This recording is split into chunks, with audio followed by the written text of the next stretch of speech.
MLA Kolikapudi Srinivasarao, Vijayawada MP Kesineni చిన్ని మధ్య నెలకొన్న వివాదం పైన మంగళగిరిలోని కేంద్ర కార్యాలయంలో తెలుగుదేశం పార్టీ క్రమశిక్షణ కమిటీ సమావేశం ముగిసింది.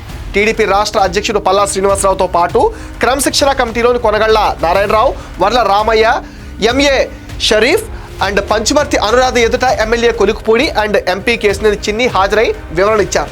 తన వాదనను నివేదిక రూపంలో కమిటీకి అందజేశారు.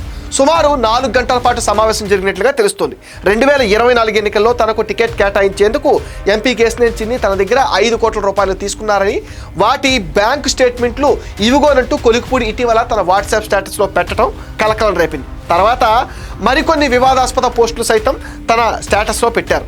ఎప్పుడు పడితే అప్పుడు ఎవడు పడితే వాడు రావడానికి పోవడానికి తిరువూరు పబ్లిక్ పార్క్ కాదు. నేను జగన్పై పోరాటం చేసి రాజకీయాల్లోకి వచ్చాను.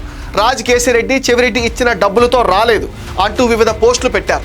ఎంపీ ఎమ్మెల్యే మధ్య కొంతకాలంగా తిరువూరు కేంద్రంగా నడుస్తున్న అంతర్గత పోరు మరోసారి బహిర్గతమైంది. కొలికిపూడి చేసిన ఆరోపణలపైన ఎంపీ కేశినేని చిన్ని ఘాటుగానే స్పందించారు. చంద్రబాబు, లోకేష్, పవన్ కళ్యాణ్లు విమర్శించే వాళ్ళు ఎవరినైనా సరే తాను శత్రువులానే చూస్తానన్నారు. కొలికిపూడి వ్యవహారాన్ని పార్టీ అధిష్టానం చూసుకుంటుంది.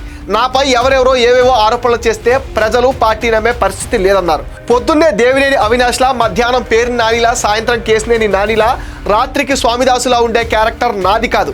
12 నెలల క్రితం తనను దేవుడన్న వ్యక్తి తాను దెయ్యంలా కనిపించడం ఏంటని ఎంపీ కేశినేని చిన్ని ఎద్దేవా చేశారు. ఈ వ్యవహారంపైన టీడీపీ అధినేత చంద్రబాబు ఆగ్రహం వ్యక్తం చేసి వారిని పిలిచి మాట్లాడాలన్నారు. దీంతో ఇరువురు నేతలను క్రమశిక్షణ కమిటీ నోటీసులు ఇచ్చి విచారణకు పిలిచి వారి వివరణ తీసుకుంది. వారు ఏం చెప్పారన్నది తెలియాల్సి ఉంది.